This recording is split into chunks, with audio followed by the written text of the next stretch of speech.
Elle aimait Apos, a tendu une liste de règles la première fois que j'y ai Apos, et essayé de tenir mon propre petit-fils dans mes bras. Je me souviens encore des Apos, être restés sur le pas de la porte de leur maison à Saint-Germain-en-Laye, un ours en peluche coincé sous le bras, et de ma belle-fille, Camille, faisant glisser une feuille de papier plastifié sur le plan de travail de la cuisine vers moi, comme si je signais un bail. Pas de visite à Apos, improviste, pas de nourriture apportée sans accord préalable. Aucune discussion sur les finances familiales avec mon fils. Interdiction des Apos, emmener Hugo quelque part sans un consentement écrit 48 heures à Apos, avance. Je Apos, élu 2 fois. Puis J Apos, et levé les yeux vers J Apos, et sourit. Parce que faire des Apos, autre quand la femme que votre fils a épousée vous remet un document pour régir la façon dont vous aimez votre petit enfant? Juste pour que nous soyons tous sur la même longueur des Apos, onde, a-t-elle dit.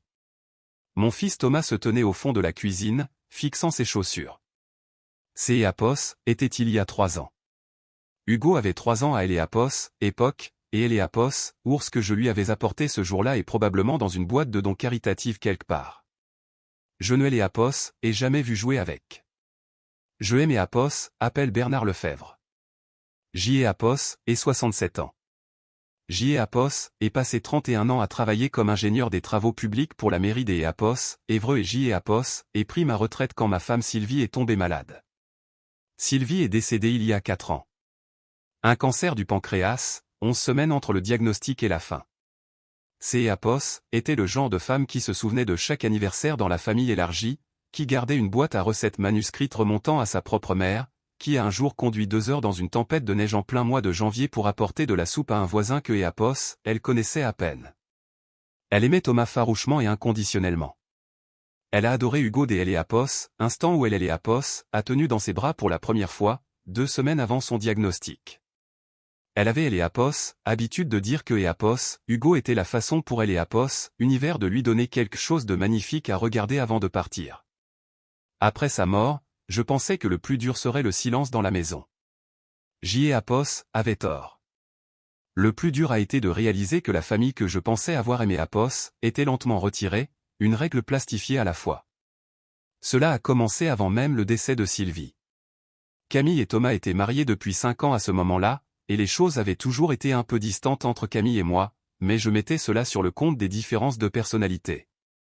Elle était organisée, méticuleuse, secrète. Je respectais cela. Je leur laissais de Apos, espace. Je ne passais pas à Apos, improviste. Je ne donnais pas mon avis sur leur choix. Je Apos, interférais pas. Lorsqu'Apos, ils ont acheté leur maison à Saint-Germain-en-Laye, un pavillon mitoyen de 4 chambres dans une rue calme en 2001, je leur ai fait un don de 60 000 €. La majeure partie de ce qui restait des Apos, un petit héritage que mon père aimé Apos, avait laissé. Je Apos, y ai attaché aucune condition. Je Apos, et rien demandé en retour. Ces Apos, étaient Apos, argent de la famille et ils étaient ma famille. Ce que je ne savais pas, c'est Apos, et que 60 000 € dans Apos, esprit de Camille, ce Apos, était pas un cadeau. Ces Apos, était une transaction. Et quelque part en cours de route, Apos, avait attribué une valeur, avait calculé ce que je valais pour son foyer, et faisait tranquillement ses comptes. Après la mort de Sylvie, J. Apos, et essayé des Apos, être présent sans être intrusif. J. Apos, appelait avant de venir. Je limitais mes visites à 1 fois par semaine, le dimanche après-midi, pendant 2 ou 3 heures. J. Apos apportait à Hugo des petites choses, un livre, un puzzle, une tablette de chocolat de la boulangerie près de chez moi à Évreux. C. Apos était la chose la plus naturelle au monde de le regarder grandir. Il avait les yeux de Sylvie, ce gris bleu sérieux qui devenait plus vert en été. Et il posait constamment des questions, comme le font les enfants quand ils découvrent que le monde est immense et plein de choses que personne Apos a encore expliquées. Mais tous les quelques mois, quelque chose changeait. Les visites du dimanche ont raccourci. Apos, exigence de préavis de 48 heures a été ajoutée. Puis on Apos a demandé de ne pas me garer dans Apos, aller parce que cela dérangeait les voisins. Ensuite, on Apos a dit de ne plus apporter de nourriture car Hugo avait des sensibilités alimentaires que je Apos était pas qualifié pour gérer. Puis un dimanche, je suis arrivé et Camille Apos a dit à la porte que ce Apos était pas le bon moment, que Apos, Hugo était fatigué, et J. Apos avait conduit 1 heure aller et 1 heure retour pour rester sur un perron pendant 4 minutes. J. Apos en est touché un mot à Thomas la fois suivante où nous nous sommes parlé au téléphone. Elle veut juste que les choses se passent bien, a-t-il dit, tu sais comment elle est. Je savais comment elle était. Ce que je commençais à comprendre, c'est Apos, et que Thomas avait cessé de faire la différence entre ce que Camille voulait et ce qui était juste. La feuille de règle est arrivée dans ma boîte mail environ 8 mois après le décès de Sylvie. Apos était un document formel imprimé sur du véritable papier à en-tête. Camille et Apos avaient apparemment rédigé elles-mêmes pour définir les conditions de mon implication dans la vie d'Apos, Hugo. Heure de visite le samedi après-midi uniquement, maximum de 2 heures. Cadeau nécessitant une approbation préalable. Aucune discussion sur les questions financières. Aucune photo partagée sur les réseaux sociaux sans consentement écrit. Aucune visite pour la nuit sans un préavis minimum de 30 jours. En bas, il y avait une ligne que je devais signer. Je ne l'ai Apos, et pas signé. J'y ai Apos, et appelé Thomas et je lui ai demandé si nous pouvions parler en personne. Il a dit que Apos, il avait justement Apos, intention de Apos, appelé lui aussi. Nous nous sommes retrouvés pour prendre un café dans une boulangerie Paul, à mi-chemin entre Évreux et Saint-Germain-en-Laye, un terrain neutre, ce qui, je suppose, en dit long sur la tournure que prenaient les choses, et Apos est assis en face de moi avec le regard d'Apos, un homme à qui Apos. On a soufflé exactement quoi dire. Camille a Apos, impression que les limites Apos ont pas été respectées, Apos, a-t-il dit. Je lui ai demandé quelles limites. J. Apos avait suivi chaque règle que Apos, Apos, avait donnée. J. Apos avait appelé à Apos, avance, garder mes distances, ravaler le moindre instinct que J. Apos avait Apos, être simplement un grand-père. Il a parlé pendant un moment du besoin de structure de Camille, du fait que les visites étaient stressantes pour Hugo, une affirmation qui Apos a laissé perplexe puisqu'Hugo courait toujours vers la porte quand J. Apos arrivait, mais je Apos et laissé terminer. Puis je lui ai demandé directement, veux-tu que je sois impliqué dans la vie d'Apos, Hugo? Il a répondu, oui, bien sûr. Mais il y a toujours un mais. Le mais, Apos, est-il avéré? Apos était que Camille avait une nouvelle proposition. Si je voulais conserver un accès régulier à Hugo, elle estimait que Apos, il était raisonnable que je contribue aux dépenses de Apos, enfant. Pas un don. Pas quand Apos en avait envie. Une contribution mensuelle fixe de 800 € transférée directement sur un compte que Apos, elle contrôlait, comme condition pour continuer à voir mon petit-fils. Elle appelle ça un accord de soutien familial, a dit Thomas sans vraiment croiser mon regard. Apos, et regardez mon café. Je Apos, et regardez. Il avait 41 ans et il était assis de Apos, autre côté Apos, une table pour expliquer à son père que voir son petit-fils coûterait désormais 800 € par mois. Apos, et dit que Apos avait besoin Apos, un peu de temps pour réfléchir. Il a hoché la tête comme si Apos était une réponse parfaitement raisonnable à une demande parfaitement raisonnable. Apos est conduit Apos à la maison dans le genre de silence qui est Apos, et pas paisible. Apos, et le silence Apos, un homme qui est Apos, et force de ne pas dire quelque chose que Apos, il ne pourra pas retirer. Je Apos, et pas bien dormi cette nuit-là. Je me suis assis à la table de la cuisine où Sylvie et moi avions Apos, habitude de prendre notre café du matin. Et Apos, et pensé aux yeux gris bleus Apos, Hugo et à la façon dont il disait Papy Bernard avec Apos, accent sur le Bernard, comme si mon prénom était le mot le plus intéressant que Apos, ils connaissent. Apos, et pensé à Sylvie disant que Apos, univers nous Apos, avait donné comme un cadeau juste avant son départ. Apos, et pensé aux 60 000 € investis dans une maison qui avait maintenant un registre de présence pour les visites familiales. Et puis Apos, et pensé à une conversation que Apos avait eue environ 6 mois plus tôt avec ma voisine Patricia, dont le fils avait traversé un divorce difficile. Elle avait mentionné un avocat spécialisé en droit de la famille à Évreux nommé Maître Henri Delacroix, quelque Apos, un que Patricia décrivait comme patient et précis, et pas le genre Apos, homme à élever la voix quand les choses se compliquent. Apos avait pris sa carte par politesse. Elle était toujours dans le tiroir avec les menus de livraison et les doubles de clés. Apos est sorti ce soir-là. Apos est appelé Maître Delacroix le lendemain matin. Son assistante M. a passé la communication dans L. Heure et J. et passé 45 minutes au téléphone à expliquer la situation aussi clairement et calmement que possible. Henri a écouté sans M. interrompre.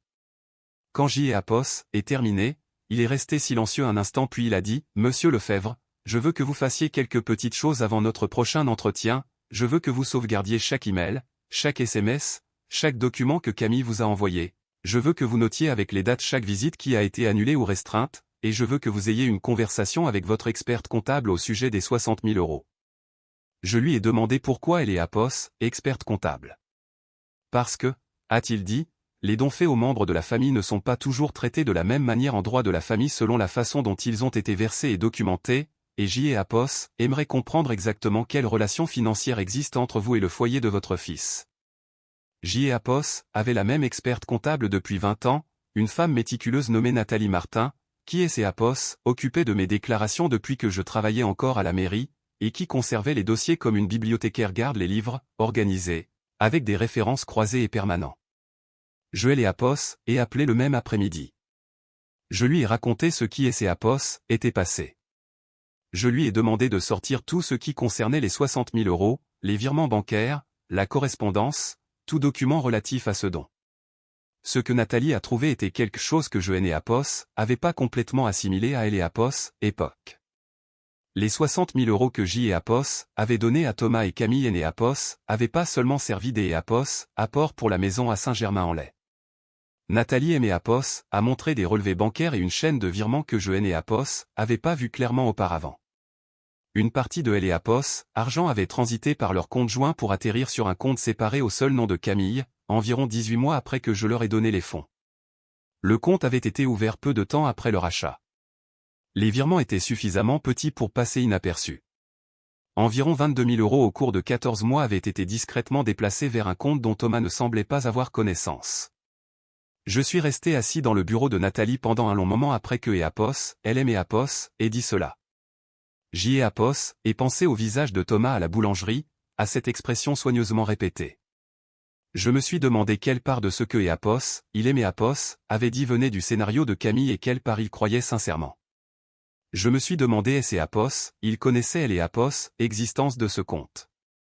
J. est décidé, assis là, que il ne le savait probablement pas. Cela rendait les choses pires des une certaine manière, pas meilleures. Henri et Nathalie ont travaillé ensemble au cours des 6 semaines suivantes. Je n'ai pas dit un mot à Thomas ou à Camille. J. et continué à appeler à L. avance pour les visites du samedi, J. et continué à suivre les règles, J. et continué à arriver à L. heure avec ma voiture garée dans la rue. Camille me faisait entrer pour des fenêtres de 2 heures, et je asseyais sur leur canapé des angle beige et regardais Hugo faire des puzzles en lui parlant des oiseaux à la mangeoire dans mon jardin, et je et rien laissé paraître sur mon visage. Hugo a demandé une fois pendant cette période pourquoi J. avait L. air triste. Je lui ai dit que je était pas triste. Je lui ai dit que je réfléchissais juste, à quoi? A-t-il demandé, à quel point je t'ai ai-je répondu, et il a accepté cela avec la confiance factuelle des un enfant de 6 ans qui est né a jamais douté un seul instant que il est aimé, et il est retourné à son puzzle. Au cours de la 7e semaine, Henri a dit que nous en avions assez. Il avait rédigé une mise en demeure légale soulignant que le don de 60 000 €, désormais traité dans ces circonstances comme un prêt documenté compte tenu de la façon dont les fonds avaient été réorientés, exigeait un remboursement intégral. La lettre notait également le schéma continu de restriction des accès et affirmait formellement mes droits en tant que grand-parent en vertu du droit de la famille français, qui permet aux grands-parents de demander au juge aux affaires familiales un droit de visite pour un petit enfant lorsque cet accès est refusé de manière déraisonnable. La lettre était prudente et précise, et non incendiaire. Elle était simplement très claire. Nathalie avait également préparé un résumé financier. Chaque virement, chaque date, le compte au nom de Camille, les montants, une image nette et documentée de ce qui était arrivé aux 22 000 € de L. argent que J. avait donné à la famille de mon fils. J. et mis les 2 documents dans une grande enveloppe Kraft. J. et appelé Thomas et je lui ai demandé si je pouvais passer ce samedi-là, comme des habitude. Il a répondu oui, que ces EAPOS étaient des EAPOS, accord. JEAPOS est conduit jusqu'EAPOS, à Saint-Germain-en-Laye avec EAPOS, enveloppe sur le siège passager. Camille a ouvert la porte. Elle arborait le sourire prudent que EAPOS, elle affichait toujours à mon arrivée, celui qui est EAPOS, atteignait pas vraiment ses yeux. Hugo était quelque part au fond de la maison. Je pouvais EAPOS, entendre parler tout seul comme il le fait quand il joue. JEAPOS, et dit que JEAPOS avait quelque chose pour Thomas. Elle a commencé à dire que ce EAPOS était pas le bon moment, que Thomas regardait le match, et JEAPOS, et dit doucement que cela ne prendrait que EAPOS, un instant. Je lui ai demandé des EAPOS, allez le chercher. Thomas est venu à la porte. Il a vu EAPOS, enveloppe. Quelque chose a changé dans son expression. Je la lui ai tendue. Il EAPOS, a ouverte là, sur le pas de la porte, avec Camille se tenant juste derrière son épaule, et il a lu le premier document. JEAPOS, et regardé la couleur changer sur son visage. Pas de la culpabilité, pas au début. De la confusion. Il a lu la deuxième page. Puis il a levé les yeux vers moi. Papa, que EAPOS, est-ce que c'est EAPOS, est? C'est EAPOS, est une lettre de mon avocat, ai-je dit, et un rapport financier de mon experte comptable. Je pense que tu vas vouloir lire les deux attentivement et ensuite je pense que tu vas vouloir avoir une conversation avec Camille. Il est EAPOS, a regardé. Elle a regardé EAPOS, enveloppe. Je ne sais pas ce que EAPOS, il t'est EAPOS, a dit, a-t-elle commencé. Camille, ai-je dit calmement, le compte est documenté, les virements sont documentés, tout est là. Je EAPOS, était pas en colère. Je veux être clair à ce sujet. JEAPOS, était très calme, de la façon dont on devient calme quand on a vécu avec quelque chose pendant cette semaine et que EAPOS, on a décidé exactement comment on voulait gérer la situation. Ce EAPOS, est pas une attaque. Je ne suis pas ici pour faire un scandale. Je suis ici parce que Thomas mérite de savoir ce qui est EAPOS, et passé et parce que je mérite de voir mon petit-fils. EAPOS, a rien dit après ça. Thomas est resté sur le pas de la porte à lire pendant un long moment. Hugo est apparu à ses côtés à un moment donné, se glissant sous son bras comme le font les enfants, et a levé les yeux vers moi. « Salut, papy Bernard », a-t-il dit. « Salut, mon grand », ai-je répondu. Thomas EAPOS, a regardé par-dessus la tête d'EAPOS, Hugo. Son expression était quelque chose pour laquelle je EAPOS, et pas de mots précis. Une combinaison d'EAPOS, embarras, de trahison et de soulagement. Tout à la fois, le visage d'EAPOS, un homme à qui EAPOS, on vient de remettre EAPOS, explication de quelque chose qui EAPOS, avait aucun sens depuis des années. Entre, papa, a-t-il dit. Nous sommes restés assis à la table de leur cuisine pendant 2 heures. Camille a des EAPOS, à bord essayé des EAPOS, expliquer les virements comme des économies pour les études des EAPOS, Hugo, comme de la gestion du budget familial, comme un malentendu. Mais les documents étaient clairs et, à un certain moment, elle a arrêté de EAPOS, expliquer et est juste restée très silencieuse, ce qui arrive quand une personne EAPOS, a plus d'EAPOS, histoire à raconter. Thomas a appelé Maître Delacroix lui-même la semaine suivante, non pas comme un adversaire, mais comme quelque EAPOS, un qui voulait comprendre ses options. Il y a eu beaucoup de conversations après ça. Certaines auxquelles JEAPOS ait participé et beaucoup d'EAPOS, autres non. Je ne veux pas résumer le mariage de Thomas à sa place. C'est EAPOS, et son histoire. Ce que je peux vous dire, c'est EAPOS, et que 6 mois plus tard, ils étaient séparés et je venais chercher Hugo chaque samedi matin pour EAPOS, emmené dans la forêt domaniale des EAPOS, Évreux près de chez moi, où nous cherchons des hérons le long de EAPOS, Iton, ce que Sylvie adorait faire. Hugo les appelle les gros oiseaux gris parce que c'est EAPOS, et comme ça que je les ai appelés la première fois que EAPOS, il aime EAPOS, a posé la question avant que je ne me souvienne du mot exact, et je ne EAPOS, et jamais corrigé parce que je préfère ça. Les 60 000 € ont finalement été réglés dans le cadre de la séparation. Thomas a gardé la maison, ou plutôt la part de capital accumulée. Après le prêt immobilier, Camille est retournée vivre chez sa famille au Vésinet. Les 18 000 € qui ne pouvaient pas être entièrement documentés ont été considérés comme une perte. Henri EAPOS a conseillé que cela ne valait pas la peine des EAPOS, aller plus loin, et JEAPOS était des EAPOS, accord. Certaines choses coûtent ce que EAPOS, elles coûtent. Ce que je veux vous dire, si vous êtes un parent ou un grand-parent assis quelque part en train de regarder ceci et que vous reconnaissez quelque chose dans cette histoire, c'est EAPOS, et que ce qui est EAPOS, est arrivé à un nom. Cela est Apos, appelle Apos, emprise financière, et Apos, et Apos, un des outils les plus anciens du manuel de Apos, isolement. Vous donnez à un proche Apos, impression que Apos, il vous doit quelque chose, que Apos, accès à la famille est conditionné à la soumission, que Apos, amour est une transaction. Et la personne qui subit cela, si c'est Apos, est le genre de personne qui ne veut pas de conflit, qui fait confiance aux gens que Apos, elle aime, qui croit que la famille a un sens, cette personne absorbera beaucoup de choses avant de comprendre ce que Apos, on lui fait. Je ne suis pas un homme de conflit. J'y ai Apos, et passé ma carrière à faire des calculs, à vérifier des structures porteuses, à aimer Apos, assurer que les choses qui devaient tenir allaient tenir. Je ne me précipite pas. Je hais Apos, envenime pas les choses à moins des Apos, y être obligé. Mais il y a une différence entre maintenir la paix et accepter des conditions qui Apos, ont jamais été justes au départ. Les grands-parents ont des droits, pas des Apos, une manière abstraite et sentimentale. Légalement, en vertu du droit de la famille français, les grands-parents peuvent saisir le tribunal pour obtenir un droit de visite pour leurs petits-enfants lorsque cet accès est refusé de manière déraisonnable. Je ne le savais pas avant Henri. Je vous le dis maintenant parce que peut-être que vous ne le savez pas non plus. Apos, argent donné à la famille devrait être documenté, non pas parce que vous ne leur faites pas confiance, mais parce que la documentation protège tout le monde. Elle protège la relation. Elle vous protège si la relation change. Une simple lettre confirmant le montant, le but, et Apos, il Apos, agit des Apos, un don ou des Apos, un prêt peut faire toute la différence plus tard. Je hais Apos, et appris à mes dépens. Et si vous regardez quelque Apos, un de votre famille être isolé, une mère être poussée vers la sortie, un père être tenu à distance, un grand-parent suivre une liste de règles plastifiées juste pour Apos, asseoir sur un canapé beige pendant 2 heures, dites quelque chose. Pas des Apos, une manière qui crée un conflit plus grave, mais dites quelque chose parce que la personne qui est isolée ne peut souvent pas le voir clairement de Apos, intérieur. Elle est trop occupée à suivre les règles. Le mois dernier, Hugo a perdu sa première dent.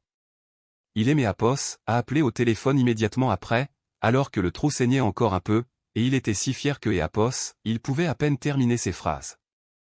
J'y ai Apos, ai pris ma voiture et je suis allé le prendre en photo en train de sourire avec son nouveau sourire édenté, et je hais Apos, et envoyé à Thomas, et j'y ai Apos, en ai gardé une pour moi, et j'y ai Apos, et mis une copie dans le cadre sur le rebord de la fenêtre de ma cuisine à côté de celle de Sylvie le tenant dans ses bras à Apos, hôpital la semaine où elle est morte.